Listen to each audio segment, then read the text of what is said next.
The welding arc flared like a captive star in the black throat of the harbor. Darren Kincaid hovered 30 feet below the surface, boots magnetized to a lattice of barnacled steel. His torch hissed and spat, liquefying a seam along the oil platform's fractured strut. Molten sparks spiraled upward in brief constellations before vanishing into the cold. Above him, Alaska pressed down in layers. Glacial runoff, silt, the muffled groan of distant ice shifting against stone. Resurrection Bay was never silent. It murmured. It remembered. Arc stable, Darren muttered into his calm. Copy, came Foreman Lyle's voice through the static. Finish the bead and come topside. Tide's turning strange. Strange. That word had been circulating all week. Crab pots washing ashore crushed from the inside. Seal carcasses found upright on beaches, arranged almost ceremonially. Boot prints discovered at low tide that led from the surf to the tree line, and back again. Darren finished the weld and killed the torch. Darkness swallowed him instantly. Only the dim flood lamp attached to his helmet kept the abyss from closing entirely. He turned to ascend. That's when he saw it. A figure standing on the seabed beyond the halo of his light. Not swimming, standing. Its outline wavered in suspended silt, broad shoulders, elongated arms hanging loosely at its sides, the lower half obscured by darkness. Darren froze. "Lyle," he whispered, "I've got a diver down here." "No one else is suited," Lyle replied. "You're alone." The figure took a step forward, not with fins, with legs, webbed, elongated feet pressing into sediment. Darren's breath rasped loud inside his mask. The helmet lamp flickered. The figure retreated just beyond visibility, dissolving into particulate gloom. "Abort," Darren said sharply. "I'm coming up." He kicked hard for the surface. The shoreline that night was wrong, too quiet. The crew bunkhouse sat 100 yards from the dock, backed by spruce forest and battered by coastal wind. Usually the place rattled with laughter and diesel engines. Tonight, even the wind seemed to hesitate. Darren stood outside smoking, staring at the tide line. "You look like you saw something," Lyle said, stepping beside him. Darren exhaled slowly. "You ever hear of something walking down there?" Lyle snorted. "Only inspectors." "I'm serious." Before Lyle could answer, something moved near the water. Not a wave, a silhouette rising from the surf. Then another and another. They emerged without splashing. Tall figures stepping from the Pacific as though climbing invisible stairs. Water streamed from their bodies in silver veils. Their skin glistened, not scaled, but textured like slick stone. Their limbs were proportioned for both tide and land, knees bending backward slightly, shoulders flexible beyond human anatomy, and their eyes, reflective, like seals, but sharper. The crew stepped out of the bunkhouse one by one, drawn by the silence. No one spoke. The figures crossed the wet sand with deliberate pace, leaving elongated, webbed impressions behind. "There, upright," someone breathed. The lead seawalker stopped 20 yards from the buildings. Its chest expanded slowly, as if testing air. Then it exhaled. The sound was not a roar. It was a deep, resonant tone, low enough to vibrate in bone rather than ear. Darren felt it in his ribs. The others echoed the tone in staggered intervals, creating a layered chord that rippled across the shore. A signal. But to whom? The lead walker tilted its head toward Darren. Recognition flickered. He realized with icy clarity it was the figure from the seabed. It had followed him. Lyle grabbed Darren's arm. "Inside. Now." But Darren didn't move. The walker took one step closer. Its mouth parted slightly, revealing rows of blunt, crushing teeth more suited for shell than flesh, not predators of men, but powerful enough to be. The tone sounded again, shorter this time. Behind the walkers, the tide began to withdraw unnaturally fast, peeling back yards of shoreline in seconds. And something massive shifted beneath the receding water. The seawalkers weren't invading, they were heralding. Darren swallowed hard as the ocean floor beyond them began to rise.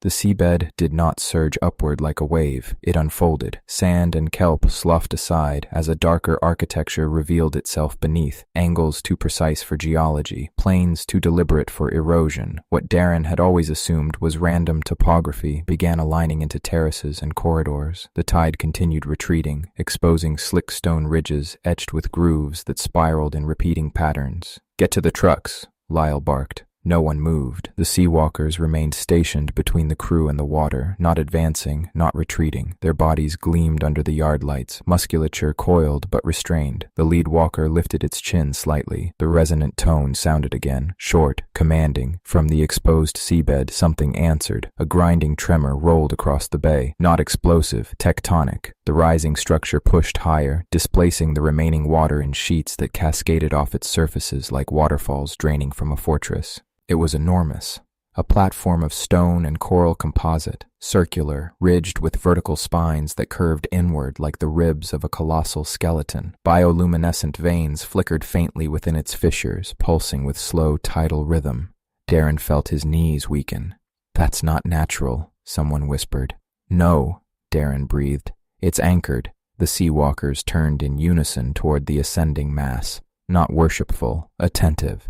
As the structure cleared the surface entirely, a central aperture irised open at its summit, like a pupil dilating to night. The low-frequency chord resumed, deeper now, layered with harmonic vibrations that rattled window panes and made the air taste metallic. Darren's mind scrambled for context. Oil platforms, subsea rigs, human attempts to dominate vertical space. This was older, submerged infrastructure, a city not meant for sky. The lead walker pivoted back toward the crew, its eyes locked on Darren again. Then it stepped sideways, clearing a path. The gesture was unmistakable, an invitation. Lyle grabbed Darren's shoulder. "Don't even think about it." But Darren couldn't tear his gaze away from the aperture atop the risen structure. Within it, faint movement, shadows passing behind luminous membranes. "You've been seeing them longer than us," Lyle pressed. "What do they want?" Darren swallowed. "They're not here to hunt."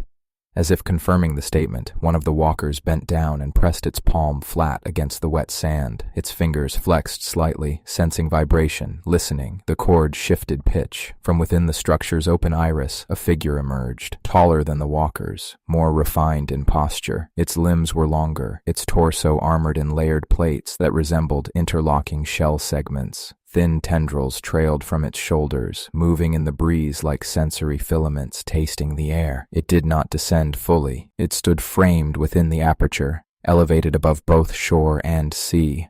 The walkers bowed their heads slightly, not in submission, but in acknowledgement. Darren felt something click into place. "These aren't raiders," he murmured. "They're envoys." The tall figure extended one elongated arm. The cord ceased instantly. Silence crashed down across the bay. Even the wind stalled. The figure's mouth opened, not wide, not aggressive. And when it spoke, the sound did not travel through air alone. It reverberated through the ground beneath Darren's boots. "You welled into our corridors." The voice was layered, like distant currents threading through cavern stone. Lyle stiffened. "We're licensed to operate." The figure's head tilted. "Your licenses dissolve at depth." Darren felt every pair of reflective eyes on him. He stepped forward before he could reconsider. "What corridors?" he called out. The tendrils along the figure's shoulders flexed. "You reinforce steel through our passageways," it said.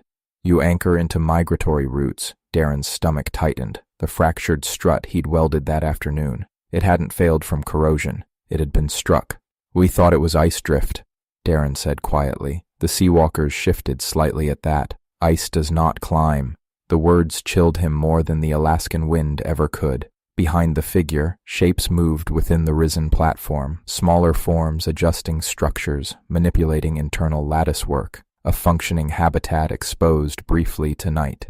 "You come ashore," Lyle said cautiously. "You walk near our homes." The tall figure regarded him with unreadable stillness. "You build upon ours." The truth of it settled like snow. This wasn't a random haunting. It was escalation by proximity. The Seawalkers had surfaced because the Wielders had sealed something beneath them. Darren glanced at the platform's rising bulk, at the exposed terraces and luminous channels. "How long have you been under us?" he asked. The figure's eyes reflected the bunkhouse lights in twin crescents. "Longer than your maps." A pause. "You hammer, you drill, you seal, you do not listen." The accusation was not shouted. It didn't need to be. The wind resumed faintly, brushing across the exposed seabed. Darren stepped forward again, boots sinking slightly into the wet sand. "What do you want?" he asked. The tendrils stilled. "Clear the corridors." Behind the figure, the aperture began to narrow slightly, signaling the temporary nature of this emergence. "Relocate your anchors. Withdraw steel from migration lines." Lyle shook his head. "That platform supports half the bay's output." The Seawalkers shifted, but did not advance. The tall figure's voice deepened. "Then prepare for tides. You cannot reinforce." The structure began descending slowly, stone grinding against shifting sediment as the ocean crept back in around its base. The walkers turned toward the water. Darren felt urgency spike. "Wait!" he shouted. The lead walker paused, looking back at him. "If we move the supports," Darren called, "you stop coming ashore?" The walker studied him, then inclined its head once. The ocean swallowed the lower terraces. The aperture sealed. The colossal structure sank with deliberate grace, vanishing beneath returning tide until only rippling water remained. One by one, the Seawalkers stepped backward into the surf. They did not splash. They dissolved into the Pacific as if re-entering a doorway. Within minutes, the bay looked unchanged, except for the exposed weld Darren had finished that afternoon, now fractured again, cleanly, deliberately. Lyle exhaled shakily. "You think corporate's going to believe this?" Darren stared at the dark water. "No," he said. He looked down at the webbed impressions in the sand, already blurring beneath returning tide. "But they're going to move those anchors." He felt it in his bones. The Seawalkers hadn't come to terrorize. They had come to negotiate, on land. And if the negotiation failed, they would walk again. Corporate did not move the anchors. They reinforced them. Within 48 hours, a supply barge arrived under overcast skies, hauling thicker pylons, deeper augers, heavier braces. Executives on encrypted calls used words like liability mitigation and structural anomaly management. No one said Seawalkers. Darren stood on the deck as the new drilling assembly was lowered into the water. He felt it before it even touched bottom, a pressure shift, a subtle recoil in the tide. "You're sure about this?" he asked Lyle quietly. Lyle didn't meet his eyes. "We don't make the calls." The drill engaged. Steel bit downward into the shelf with a grinding vibration that carried through boots and bone. The ocean answered immediately, not with spectacle, with silence. Gulls vanished mid-cry, the wind flattened, the water stilled to a depthless sheen. Darren's pulse began to hammer. "Shut it down," he muttered. The auger drove deeper. On the third rotation, the sea convulsed, not in waves, in displacement. A concussive pulse erupted from below, snapping the drill shaft cleanly in half. The severed upper section whipped sideways, smashing against the barge railing and sending men scrambling. "Kill power!" Lyle roared, but the sea was already rising. Not the platform this time, something else. The tide surged upward in a spiraling column 20 yards offshore. Within it, dark silhouettes ascended, more numerous than before, not just walkers, an assembly. They broke the surface in formation, water streaming from their bodies in sheets, 24 at least, perhaps more beneath, and at their center, the tall armored figure. It did not wait for full emergence. It strode directly from the surf onto the exposed shallows, each step sending tremors through wet sand. The walkers followed. Behind Darren, someone whispered, "Jesus."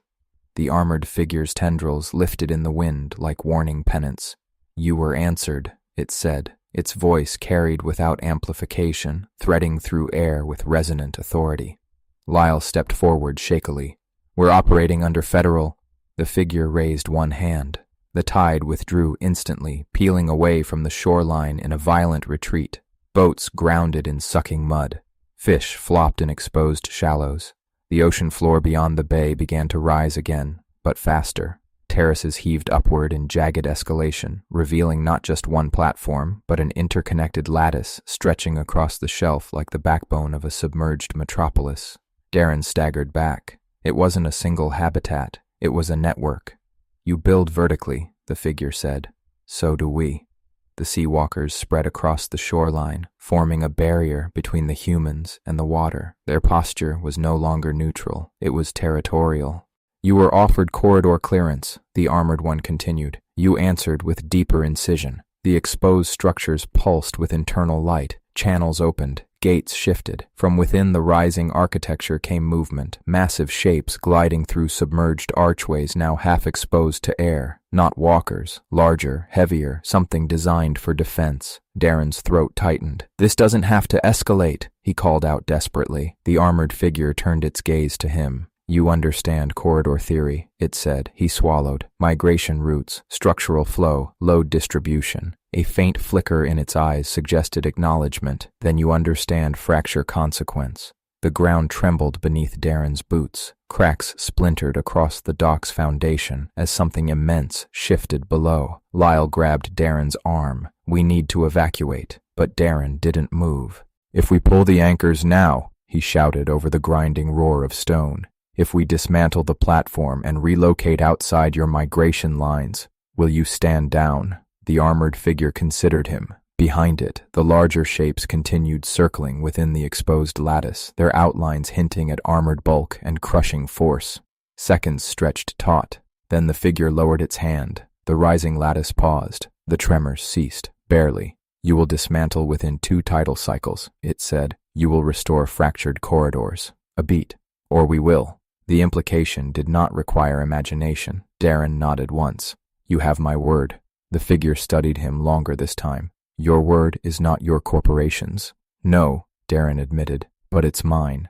Silence hung between them. The armored one turned slightly toward the walkers. They relaxed fractionally, but did not retreat. "You will oversee removal," the figure said to Darren. "Not a request, an assignment." The tide began creeping back in. The massive lattice started descending once more, stone and coral sliding beneath returning water. The larger defense forms withdrew into submerged corridors. The walkers stepped backward toward the surf. Before submerging, the lead walker, the one Darren had first seen on the seabed, paused in front of him. It extended one webbed hand. Not in threat, in contact. Darren hesitated only a moment before pressing his palm against its cool, textured skin. A low vibration passed between them, neither sound nor speech. Recognition. Then it turned and dissolved into the tide. Within minutes, the bay looked almost ordinary again, except the dock was cracked, the drill destroyed, and every man on shore now understood. This was not folklore, it was coexistence under negotiation. Lyle exhaled shakily. "Corporate's going to fight this." Darren stared at the waterline, where the final ripples faded. "Then corporate can come weld it themselves." The tide settled into a steady rhythm once more. But beneath it, far below the shelf, corridors shifted and defenses recalibrated. The sea walkers had not come to conquer. They had come to enforce boundary. And this time, they had given a deadline. Corporate arrived in person, not executives in suits, but consultants in hard hats, risk assessors with tablets, a legal envoy flown in from Seattle who spoke in immaculate sentences about non-evidentiary environmental anomalies. They toured the fractured dock, photographed the snapped auger, measured the ground fissures. They did not acknowledge the webbed impressions preserved in the drying mud. Darren stood beside the damaged weld seam, arms crossed. "You drilled through a migration corridor," he said plainly. The envoy adjusted her glasses. "There is no documented marine migration at 800 meters consistent with the structural forces described." Darren didn't blink. "That's because you're not documenting the right species." A thin smile. "We document what exists." The tide behind them receded slightly, as if reacting to the sentence. Darren felt it again, that subtle recoil. "They exist," he said quietly. The envoy sighed. "Mr. Kincaid, stress events in remote environments can produce collective misinterpretation." The water surged, not violently, but with authority. The bay darkened as clouds rolled in without forecast. Every electronic monitor on the dock flickered simultaneously, screens washing out into static before returning. Then the tide began pulling back again, faster than before. The consultants fell silent, mudflats exposed in widening arcs, and this time, the seawalkers did not rise first. The armored figure emerged immediately, striding from the retreating surf with deliberate pace. Its tendrils lashed in the strengthening wind. Behind it, not dozens, hundreds. Seawalkers surfaced in disciplined ranks, stretching along the curvature of the bay. The envoy's composure cracked. "What is that?"